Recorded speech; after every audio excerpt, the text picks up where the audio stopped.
Michigan at Penn State. Happy Valley. Let's go, dude. Finally, Aaron. It feels like,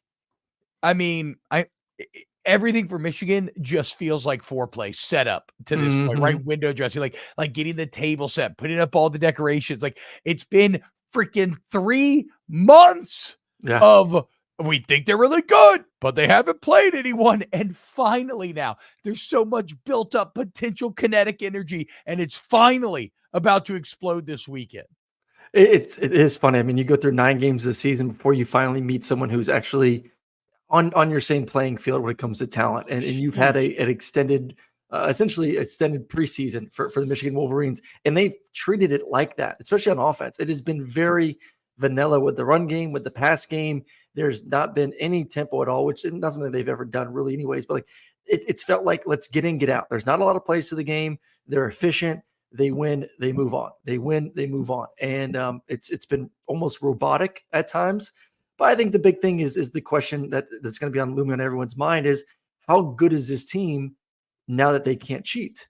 What's that sideline going to look like? I mean, I'm going to be watching the sideline. I hope they're panning to the sideline on in between snaps of are there they're going to I don't think you have to hope. Like, better than I do. You think they're going to be a little bit more cautious, or they're going to like screw it? Like, people know we cheat, so let's just keep it going if we know the signals. Well, no, I mean, this is weird, right? Like, they're still going to try to steal signals because everybody does, which again is why this is going to be so weird to adjudicate for the Big Ten. And now you're seeing other reports that other schools have been sending people to games to steal signals. So, like, again, I don't know where the punishment ends up, but whatever. But yeah, I mean, they're absolutely going to still be trying to steal the signals live. Like, you'd be doing a disservice if you didn't. Will it not be as smooth of an operation now that they don't know?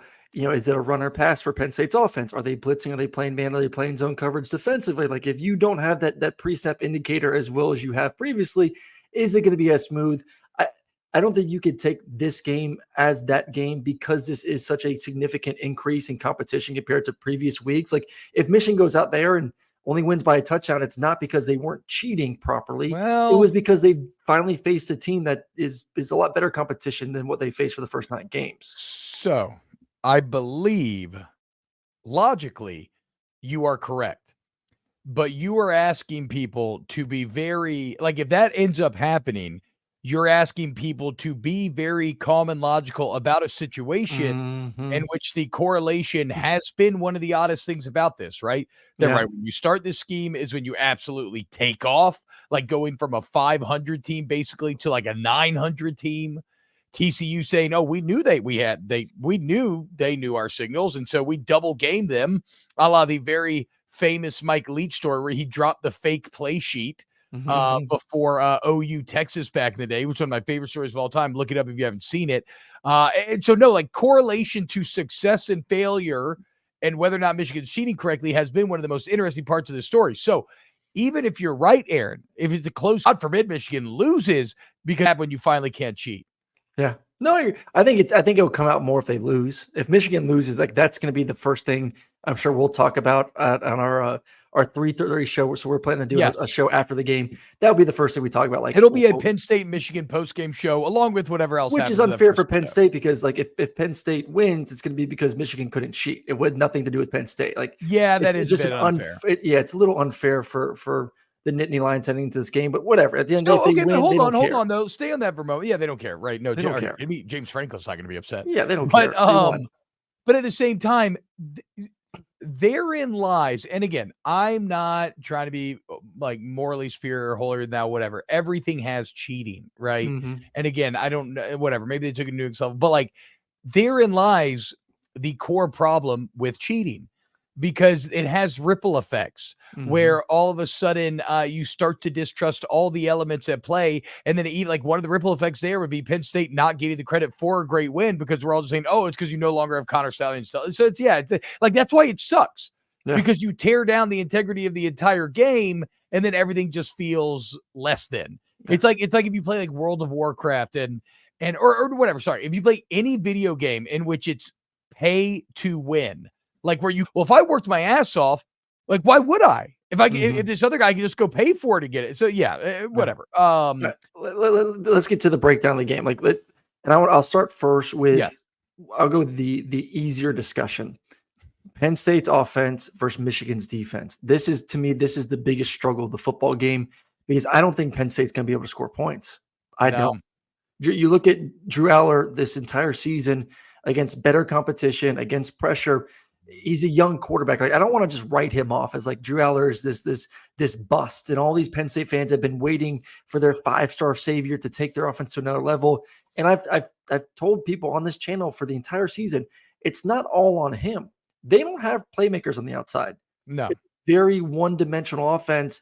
That if those two running backs aren't getting it done, the offense won't succeed. Which we saw against Ohio State. Yeah, they don't have one-on-one game breakers. So yeah, you can go to the youth of the quarterback. I go to as an entire passing offense. It's not good enough. We saw it versus Ohio State, and I think Ohio State's defense is legit. I know Michigan is legit. They bring back the majority of that team from last year. That team is big and physical. They look like Georgia did for the past few years at D-line, the front seven. They're long and lanky, can run on the back end. Penn State may not get to double digits in this game. I worry about that. And then just flips over to the other side. Is Michigan good enough throwing the football? Like that, to me, that's the question that we asked, or at least I asked heading into the season. If Michigan was going to win a championship, at some point you had to show me, could you throw the football to win? Penn State's really good up front. They're really good against the run. Can JJ McCarthy, who I believe has taken massive strides this season so far, could he now do it on the road against a good defense? If he does do that, I think every question that anyone would have about Michigan would be silenced at that point, because now it's like, holy shit, they can beat you throwing the football. Well, and look, guys, I see a lot of the error stuff going on in the chat right now. It's fine on our end, so it might be a StreamYard issue. The recording should be fine for later, but hopefully it seems like it's fixing for a lot of people as well. So we'll just keep doing the show. But no, Aaron, it's a very good point about Michigan being able to throw the ball. And quite frankly, like, JJ McCarthy's done all the foundational work to make us believe that he can. He just has to now go prove it. Like, if you look at JJ McCarthy, he's the highest rated quarterback in the Big Ten right now. He's got a quarterback rating of 188, 18 touchdowns to 3 picks, 2,100 yards, 10 yards per attempt. So pushing the ball downfield, 75% completion. It's not the most, it's 237 yards a game. So it's not the highest volume, but it is. But they're not going at breakneck speed either, though. Like, you watch the offense. That's true. Well, that's true. And he's not playing 4 quarters. Excuse me. He's not playing 4 quarters. It's 3 quarters a game, basically. And they don't have a lot of plays per game either. Like, they're not getting to 70, 80, 90 plays. It's a lot. It's like you watch a Michigan game, and I go watch like on my iPad, and I'll fly through it. It's like, high 50s, low 60s. You get through deadly efficient. Very efficient. JJ McCarthy this year. Massive growth from last year, because in these same, and that's something to point out, even though they haven't played anybody in these same games last year, he wasn't great all the time. Right? It almost cost him against Illinois when you were like, I mean, they just don't trust him. They won't let him throw the ball. So for JJ McCarthy, he did all the big work. And this is where it gets funny for Penn State. Penn State, to me, continues to feel like a upper mid-level wrestler that they kind of build up and use to put the other teams over, right? Like, Penn State is the win that Ohio State is currently standing on to rise to the top of the CFP. And now Penn State will likely be the sacrificial lamb that puts Michigan over. We're like, I told you Michigan was really good all year, because Penn State's just too flawed offensively. And how weird is it for Drew Allar? Because you're a freshman, and through no fault of your own, you had undue, sophomore, I guess, technically, right? But first year starter. But through no fault of your own, you've had a lot of undue expectation put on you. Because the last guy wasn't maybe the most explosive in a conservative system, which we have to point out. You were the one that was gonna break all this wide open. Well, the problem is, twofold. You don't have the weapons. And James Franklin, I don't think, wants to break things wide open. I think James Franklin likes playing old school, conservative, let's put our thumb on the scale for just trying to win the game football. And Allar's stats are such a weird mixed bag. I mean, if I just showed you 20 touchdowns to 1 pick, you're like, what the fuck? But then you get to 6.6 yards per attempt. Yeah. So, I mean, we are talking That is there's three down of checkdowns. There's 3 tiers in the Big Ten. It's Ohio State, Michigan, tier 1. Penn State owns tier 2. Then everyone else is in the 3rd tier. So like Penn State destroys in the tier 3. They're kind of in their own space, just kind of in limbo right now, not able to kind of fall down to tier 3 because they're too good, but they're able not to climb up to tier 1 because it's Michigan and Ohio State, 2 of the best teams that college football has seen for the past 3 years. It's unfortunate. You are who you are. I just don't see a way. Well, this is what if Penn State's going to win, they're going to need defense. You go back to the game versus Ohio State. You had the fumble return for a touchdown that was called back because of holding on Marvin Harrison Jr. You need plays like that. I think like defense is going to be your best offense. Can you get a couple turnovers? Can JJ, who last year had some turnover issues, you brought it up, T, like can maybe 3 interceptions versus Bowling Green? Can you get 2 picks? Can you get some short fields? Can you get a strip sack fumble? Stuff like that. Like your defense has to be offense. Okay, so that's kind of interesting. Thinking about, well, you're absolutely right. Like the Penn State, and look, Dark Cheney says the Penn State offense is poo, but the defense is salty. They're very good and they're fast and they hit hard and they looked great against Ohio State, like everybody. But we said it. It was so abundantly clear that Marvin Harrison Jr. was the difference in that game. Does Michigan have a guy like that? But the difference is, and I love people have been saying that all week. It's been the thing like, Michigan doesn't have Marvin Harrison Jr. Like that was the difference in that game. The difference is Michigan's better everywhere else. What does Ohio State not have? Ohio State does not have an offensive line. What is also Ohio State? They don't have a quarterback. True. So like, it's you have the elite receiver, but you have nothing else. Michigan has, as of right now, I believe, a Heisman caliber quarterback.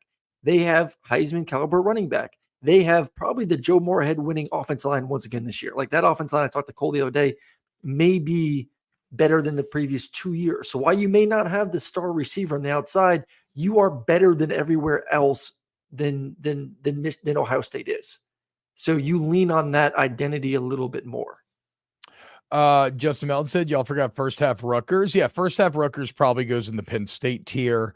And then what was it gonna wait, here it is. Ox in the shop. Do y'all think Penn State can win? No. I don't think so. Unfortunately, no. I think Penn State just remains too flawed, Michigan too complete. And I think, if you look at, again, it kind of goes back to last year where that Penn State Ohio State game was much closer than Michigan Penn State. I think we see the same thing. It's like Aaron's talking about sometimes how he used to talk about Michigan or like Kentucky versus Georgia, right? Bigger gap, but stay with me here. Kentucky wants to play the same style as Georgia does, only Georgia is the pinnacle of that style. I feel the same about Penn State and Michigan. Penn State wants to play the same style, only Michigan is a much more evolved and a much higher version of that style. And I think that becomes an awful matchup for Penn State, even being at home. I think Michigan wins. Yeah. And I have saying late kick Josh took Penn State. I know he goes by that model that they've created on that show, and that's all well and good. Yeah. His model, I believe, had Michigan. I think that's just him and in his balls saying that he wants Penn State. Okay. So that gets interesting as well, because this is something that this is a little, to me, I think this is a little meta sports talk play here, where every now and then you see a piece of land that nobody's setting up camp in, right? Think about like the gold rush. Everybody's trying to get that gold out of them takes, right? That virality. And every now and then you see a piece of land that everybody's saying, no, that's barren. It's not, there is nothing underneath those rocks. Trust me. So you go and you stake it off and you're like, I'm going to dig this land. And 99% of the time it doesn't hit, but it doesn't fucking matter because nobody cares, because they told you that land wasn't going to produce.